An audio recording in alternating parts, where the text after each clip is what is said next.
folks that come on this show have been playing the format for a long time. We run cards that some newer players might never come across. We discuss some of those cards in each episode in our feature segment, Hidden Gems. What nonsense is up the Toby Elliott sleeve this time? I'm going to go not all that nonsensical, because there's some old cards. I'm going to go old school, because that's totally fine.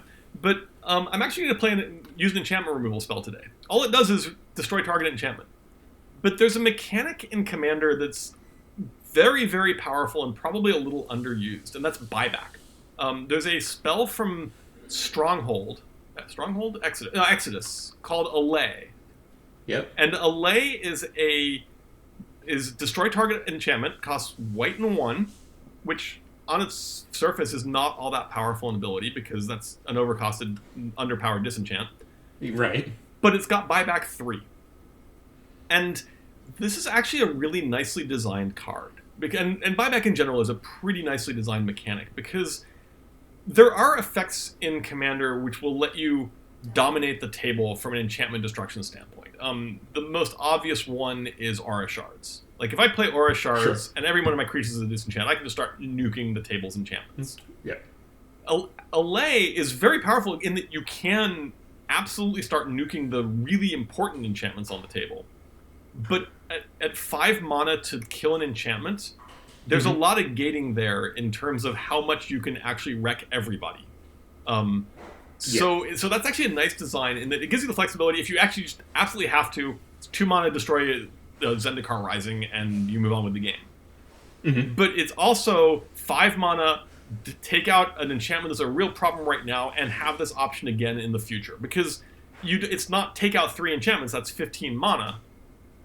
But it is, every once in a while, you have a tactical nuke in your hand. And I think that's a really powerful and effective effect that doesn't go over the top from a, let's just nuke everything all the time. Uh-huh.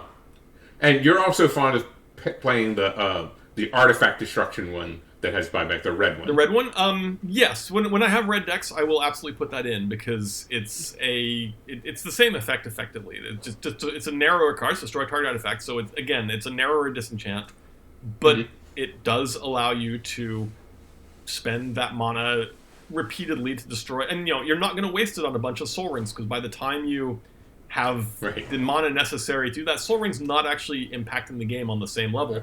But if you have to destroy a Soul Ring early on, it's there for you. Yeah. Well, since you're going with enchantment removal, I might as well go with enchantment. And I'm going to go with Douthty Embrace, which was suggested by some of our friends over on the RC Discord server.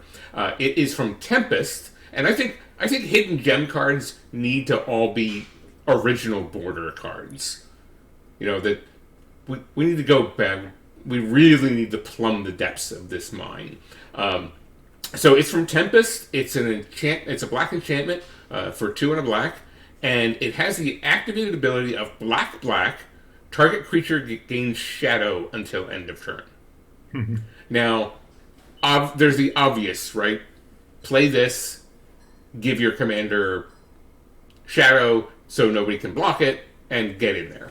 So this is old school enough. You probably need to explain what shadow is. Right. Shadow is an ability that the creature that has shadow can only be blocked by other creatures with shadow, which leads into maybe the techie plays that you can have. But for the most part, the obvious one is give your commander or your other really important creature shadow, kind of like horsemanship. Nobody can block it, you get in. The fact that it's a repeatable effect that won't go away if your creatures get blown up is really nice, because then you have it around for your other creatures. Is Scott playing this in his Daxos deck? This would be an obvious inclusion in his Shangyun deck, except for the color problem. Right. I don't think it's in his Daxos deck. His Daxos deck's not going to try to win by commander damage ever, basically. So right, it's going to swarm. It's going to swarm with creatures. Yeah, he tends to go wide rather than deep. I hit you with 8/7/7s. Right. So I suspect it's not in there. This is very much a card that is, if your commander has black in it, it's the sort of thing, especially if your commander has real power, Or if you're planning to go for like pile a whole bunch of counters and swords and stuff onto a Voltron and get in there. This is the kind of card that'll really like make things terrifying. So the secondary use, of course, then is to give somebody else's creature shadow. So either, you team up, or you let somebody get through so that something can happen that you want to happen. That's actually got an interesting multiplayer dynamic, because you give somebody else's creature shadow, they don't want to attack you if you have mana to give one of your own creature shadow. Right. So yes, it's very much, hi, this creature's unblockable except by me, except if you attack me. You're right. I'm all in favor of that.